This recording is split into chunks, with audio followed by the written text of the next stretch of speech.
What's up, besties and homies? It's your girl Aisha checking in, back with another video. If you're new to the channel, welcome to Strong Friends Check-In Podcast. Okay, so apparently my dog does not want me to post a video right now or record a video right now. Give me a sec. All right, Happy New Year to you all.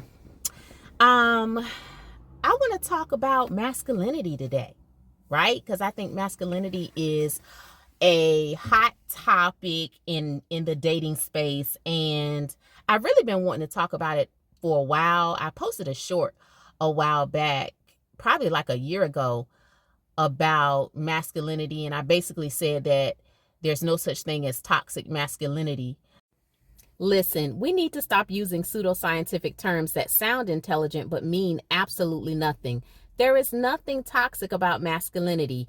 People are toxic. Masculinity is healthy. It is strong. It protects and provides. It leads. It builds. So let's change our language to show men that we respect and value them. Because masculinity is not toxic. So I want to talk a little bit about that. I guess I'll start with what is masculine or what is masculinity, right? So a simple definition is manly. So if you look it up, it'll say manly. So it'll say the characteristics that are traditionally associated with manliness, okay? And I don't know why in our culture we want to complicate it, but it's essentially the opposite of feminine. So masculine is the opposite of feminine. We know antonyms. We learned them in elementary school. Big is the opposite of small. Tall is the opposite of short.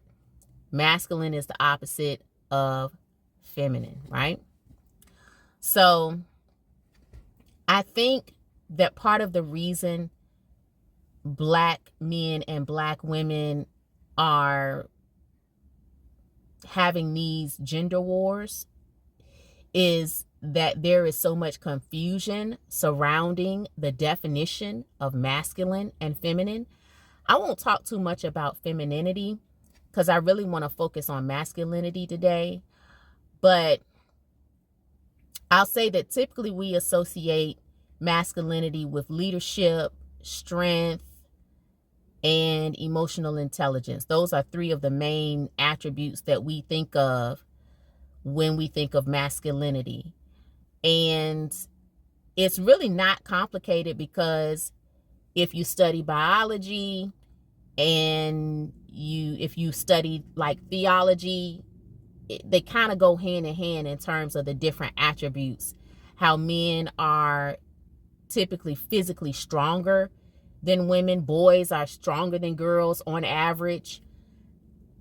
That we're just designed, we're created differently, and that's okay. It's okay for us to be different, and we should celebrate our differences. And I think that when a man is comfortable in his masculinity and a woman is comfortable in her femininity, then the two can get together and make magic. But first, we have to get a good understanding of what that looks like and what it really means.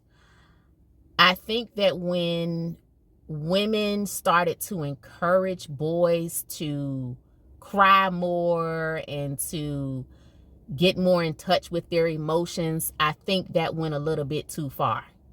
And I noticed that in our culture, we'll hear something will catch on, like there'll be a trend, and we'll just run with it, and we take it to the extreme. I think it's important for people to be humane. I think boys and girls should be humane. We should teach them how to be humane and how to have compassion. However, I don't think that we should discourage them from being who they are uniquely. Now, as a woman, now a single woman, navigating the dating space, I will say this. First of all, I'm so grateful that I had good examples of masculinity.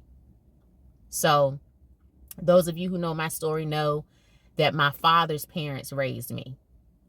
My grandfather was a masculine man. He was, in my opinion, a stellar example of manhood. My great uncle was a stellar example of manhood. I also have a cousin who just passed away, rest in peace. He and his wife were married for 63 years, and he was a stellar example of manhood. What do I mean by that? So when I am navigating the dating space, I'm very observant, right? I've always been observant. Even as a child, I would just sit back and watch people and take mental notes. And I think that's why I like psychology so much, because I think the human mind and human behavior are fascinating. So for me, masculinity is not limited to a man's physical strength. And I think that's where a lot of women get confused. They think, oh, he's strong, or he's exuding bravado, really, false bravado. And he's acting real tough. And so this is a man who can protect me. And so this man is masculine. I think that's the mistake that a lot of women make. Masculinity is so much more than physical strength, because again, most boys are stronger than girls naturally, just biologically. So there's more to masculinity than that, because we're talking about manhood and manliness. So a boy has to grow into a man. And so obviously there's a process. There's some type of developmental process that takes place where a boy graduates into manhood. So it's not just the fact that he's naturally stronger than girls. Okay. When I am watching a man, right? I'm watching him, watching his moves. I pay attention to not just his physical strength or his ability to fix things, because you see men who work in construction and other jobs that are traditionally associated with men. You see more men working those jobs, hard labor jobs, blue collar jobs, right? Let me just say, first of all, it is extremely attractive to me when a man knows how to work with his hands. So I've always been attracted to men who know how to work with their hands. Okay. However, masculinity is so much more than that. It has a lot to do with a man's character.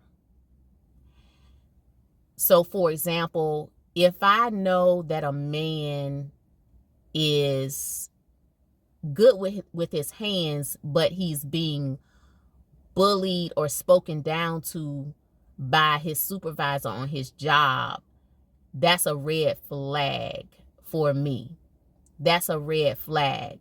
That speaks to his masculinity, because a man who is walking fully in his masculinity would not allow anyone to bully or speak down to him. So oftentimes you see people who maybe, a woman is in a relationship with a man and he's real tough with her at home, but when he goes on the job, he cowers with his boss, right? So his boss can talk to him crazy, say anything to him, make him do anything, make him work all outside of his job description. But when he gets home, he sticks his chest out and talks down to his woman. That's not masculinity. And I think people use the term toxic masculinity to describe situations like that, but there's no such thing as toxic masculinity. You're either masculine or you're not. We could say you're either masculine or feminine. So if I see a guy or somehow I get the impression that a guy is being bullied on his job, or maybe even if a man is being bullied by family members, he does not have the ability to make decisions for himself. He's allowing his mother and his sisters and sometimes maybe even his brothers to make decisions for him. Those are all red flags. That screams femininity, not masculinity, in my humble opinion. Okay, this is my opinion based on what I know and what I've seen, because when you think of masculinity, you think of leadership. You think of someone who can lead and build, someone who's in charge, someone who can manage processes and people. It's just like a leader on a job. You're going to be less inclined to follow someone who is not assertive, who does not have the ability to speak for themselves or speak up, someone who cowers, someone who lacks courage, right? You're not going to follow that person. You're going to say, you know what? I need to find another job because this is a poor leader. I mean, because what happens is when you're following somebody like that, they can't speak up for you. They can't advocate for you. See, that's what leaders do. Leaders advocate for their followers and the people in their care, whether it's in the work setting or in a home setting. Your leader is the person that advocates for you and for your best interest. And so if a man does not have the ability or the courage to speak up for himself, why ever would I want to follow him? So those are the things that I look at. I also look at a man's ability to exercise self-control and self-discipline, because men who are living and walking comfortably in their masculinity know that it is not a masculine trait to chase pleasure. It's not. So again, we go back to that term, toxic masculinity. Oftentimes people are referring to men who are violent and or promiscuous. Well, in my opinion, they're not masculine. Now, obviously, a man is supposed to be able to go to war, right? A man is supposed to be able to fight for what he believes physically and otherwise. But a man who cannot control his anger, urges, he has a lot of work to do. He has a lot of work to do in terms of psychological and spiritual growth and development. Because again, you want your leader to be in control, not just of the organization or the family, but he must be in control of himself. You don't want a leader that's out of control. And so I believe that men were naturally designed to be emotionally intelligent, to be leaders, to be builders, to have a special brand of foresight. I believe God gave them a special brand of foresight that allows them to see things that oftentimes women cannot see. What do I mean by that? So because men are naturally, on average, naturally stronger than women, I believe God gave them that attribute for a reason. It's so he can go out into the world and work and fight different causes, fight for his community, socio and political issues.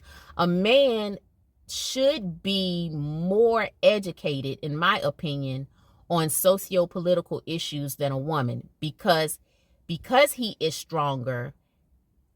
I think God's original design was for him to be more in the world. So be in the world more so than the woman.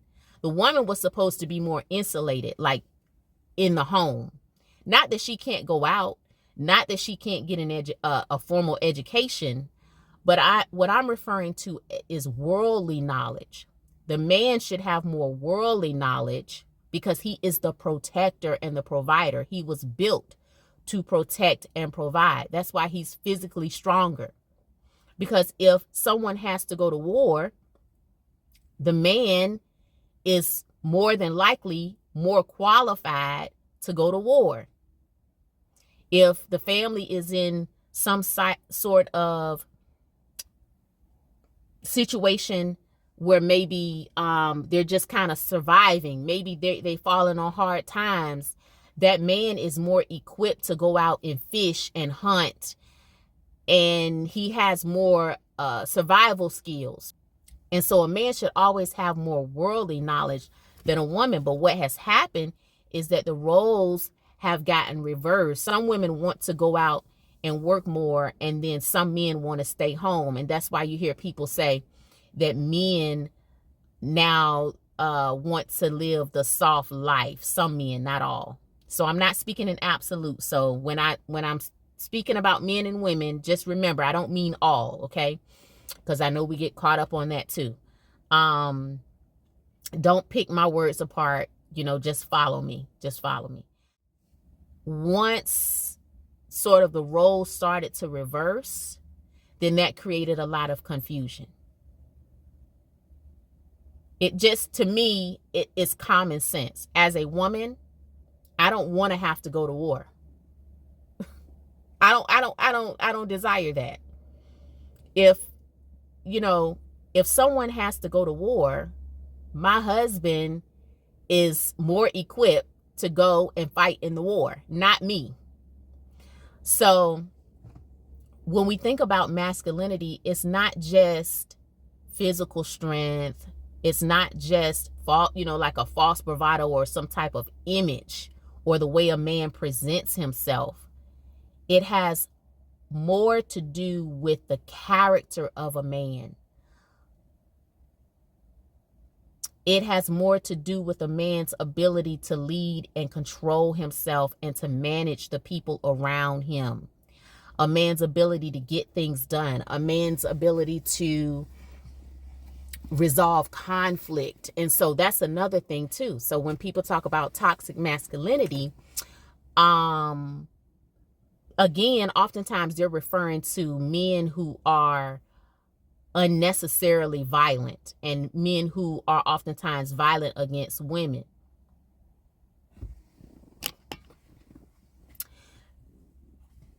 Men who really understand and appreciate their masculinity know that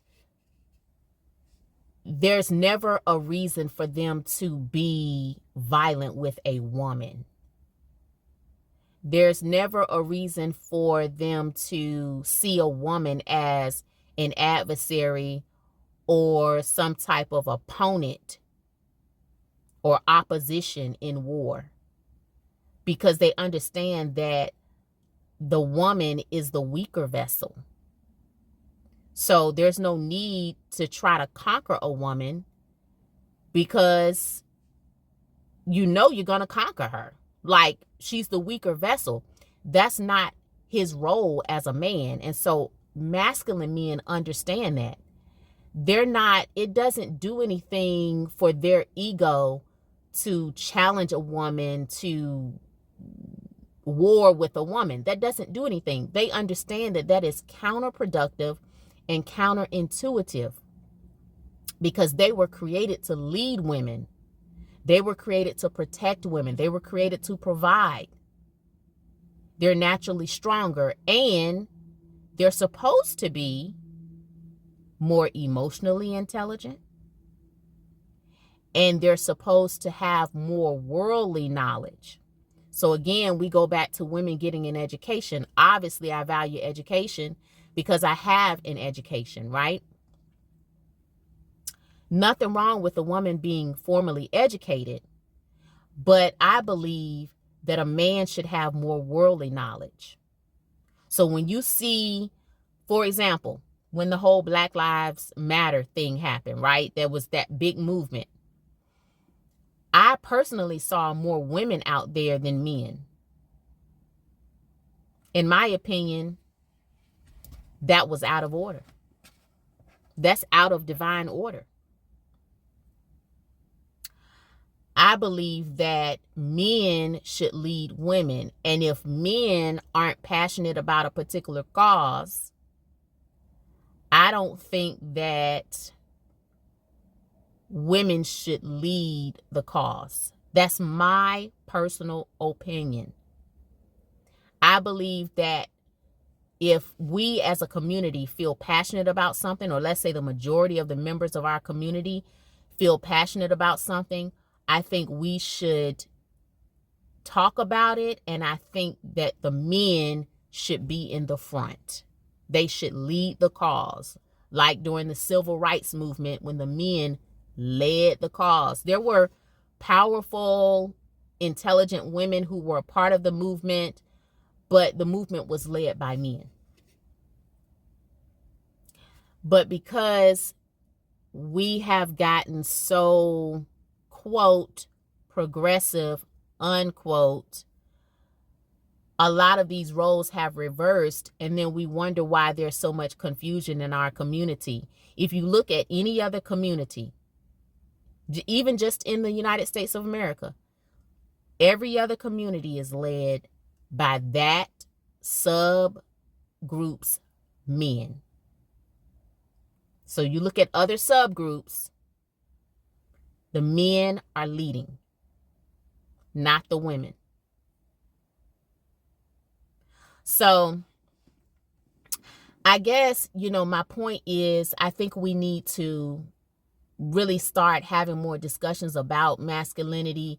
And as Black women, we need to get back to the basics, right? If we just get back to the basics, basic biology, basic theology, right? Just get back to the basics. Why do we need men? More importantly, why do we need masculine men? What is the purpose? Why do we need masculinity? Why do we need it? And we need to start changing the way we talk about men, the way we interact with men. We need to have more of an appreciation for them, because you can't need them on Monday and not need them on Tuesday. Either you need them or you don't. So either we need our men or we don't. Which is it? Either you need protection or you don't. So if you need protection, which we do, we need protection and we need our men, then I think we need to get back to appreciating masculinity and allowing men to do what God has designed them to do, which is to lead and to build. And we need to rest in our femininity. And perhaps women wouldn't have to work so hard if we would give men the respect that they deserve. And I know that a lot of people don't want to hear that, but I'm just letting you know straight up, when I'm out here and I'm just kind of watching men, I do see a lot of men who have been emasculated, and it's a turnoff to me, because I need somebody who is masculine. I need somebody who is very masculine. I need somebody who is very secure and comfortable in his masculinity. And I'm telling you, it's hard to come by, right? It's rare nowadays, because I think even a lot of men are confused. Like, they think if they present well, if they present a masculine image, it's more than a presentation. It's more than the way you talk. It's more than your swag. It's more than your sauce, whatever you want to call it. It's so much more than that. It's about character. It's about integrity. It's about your leadership skills, relationship skills, survival skills. I know how to protect myself. So I need a man who knows how to use a firearm, a man who, if we get stranded somewhere, stuck somewhere, he can go and fish in the lake. He can hunt. He can do whatever. You know what I'm saying? Whatever it takes to save us, whatever it takes. He has that ability to do that, the ingenuity, the resourcefulness. He's a man. So, but I think as women, we need to do our part to encourage that. And if you're raising little boys, please don't tell them to cry. You don't have to tell them to cry. You don't have to tell them that, because kids are going to cry anyway. But don't encourage that. Don't encourage, it's okay. Just get in touch with your emotions. Just get in touch with your feelings, And I'm an educator, and I've been working with children for a long time. I've never had to do that, because I realized that children are so resilient, if a little boy, even a little girl, sometimes a little girl can fall. And I say, you know what? Let me take a look. Oh, girl, you'll be all right. And their tears dry up just like that. They're like, girl, you'll be all right. Come on, let's get some Neosporin or put a little Band-Aid on it. You know, girl, girl, look at you. Your hair's so pretty today. And I start talking about something else and she forgets all about it. And it's the same with the boys. I can't believe you crying. I can't believe you crying over that. Look at that little scratch. Boy, you be all right. Remember the other day when you fell off, and you didn't cry? So why you crying today? It's okay. You'll live. You know, that's the approach that I take. I don't like get all devastated and make the kids more upset. And I don't have like talks with the little boys like, oh, you know, get in tune with your feelings. It's not that deep. It's really not that deep. Let's just get some Neosporin. I'm going to wash it off for you. Get some Neosporin and get a little Band-Aid and we going back outside and play, boo. So I think we just need to get back to common sense and get back to the basics. But that's the message that God put on my heart today. I want to say Happy New Year to you all. I'm so excited for 2025. So much more to come on the channel. I'm going to do more self-care stuff. And I am going to share more of my testimony as far as basically some of the things that I had to go through last year and why there were a lot of things that I wanted to do on the channel that I just didn't have an opportunity to do. But we're going to start doing more things this year. But just the spiritual warfare, y'all, I went through some serious spiritual warfare last year. You wouldn't even believe it. It's amazing that I could do anything really. So to work, I believe last year I worked 5 jobs. To work 5 jobs and to run a YouTube channel, right? To be a content creator, that's a lot. And going through spiritual warfare all at the same time, that's a lot. That's a lot. So, but I did it, and I made it look easy, but it wasn't easy. And thank God it's 2025 and I'm still here. God is awesome, y'all. God is awesome. But that's my message for today. Know that you're worthy. Know that you're loved. Please like, subscribe, and share. Until next time, it's your girl, Aisha, signing off.